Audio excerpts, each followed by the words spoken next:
Bonjour à tous et bienvenue dans ce 4e numéro de Starcast, le podcast entièrement dédié à Star Wars épisode 7. On pensait que la période estivale serait calme, d'autant que le tournage avait été un peu suspendu suite à la blessure d'Harrison Ford, mais deux infos m'ont incité à reprendre le micro alors que vous vous apprêtez à partir en vacances.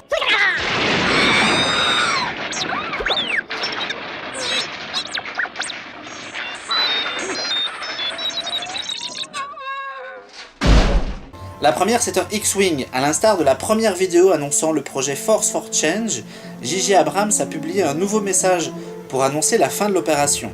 Et après avoir croisé une créature en latex, on l'a vu au pied d'un X-Wing nouvelle génération. Le vaisseau rappellera aux fans le modèle Z95, mais Lucasfilm a confirmé qu'il s'agissait bien d'une LX nouvelle génération, aux lignes plus arrondies, au nez plus fin, avec des réacteurs différents. Du bleu remplace le rouge, et globalement le reste rappelle les dessins originaux de Ralph McQuarrie. Justement, le boulot de McQuarrie, malheureusement décédé il y a 2 ans, sur la trilogie originale est colossal. Il a fait tout un tas de choses qui n'ont pas été reprises dans les films, ou qui ont été reprises et légèrement modifiées, et tout ça c'est du pain béni pour Abrams qui puise largement dedans. D'ailleurs, on avait déjà vu des précédents designs de l'illustrateur réalisés en vrai, notamment quand des photos avaient fuité et qu'on voyait une espèce d'arche suspendue et des éléments qui se rapprochaient d'une halle ou d'un marché, qui venaient des designs originaux. Le sabre laser de ton père. C'était l'arme des chevaliers Jedi.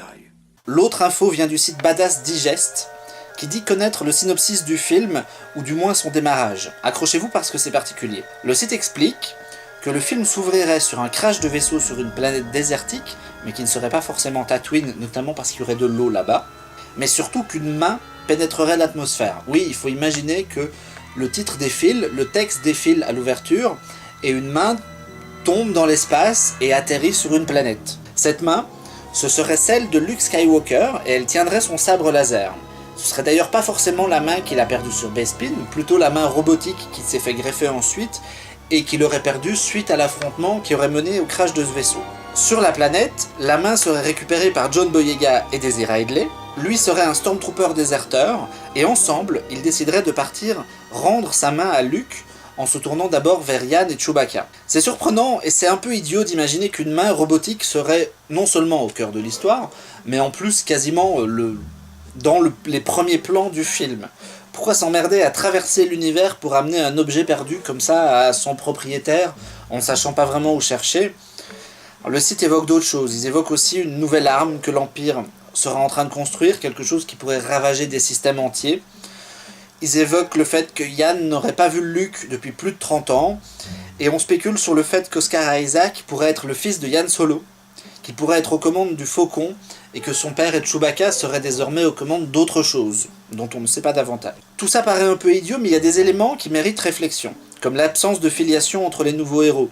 On avait théorisé sur le fait que Daisy Ridley pourrait être la fille Solo, mais si on part de ce point de vue-là, finalement, tout ça a un peu disparu. Donc il n'y aurait pas de lien, si ce n'est l'objet, qui serait l'objet, justement, d'un passage de relais entre 2 générations. Tout ça paraît un peu étrange, mais il faut se dire qu'il y a des éléments qui sont sûrement justes dans tout ce qu'on évoque depuis le début de ce podcast et de tout ce qui a été évoqué en termes de rumeurs.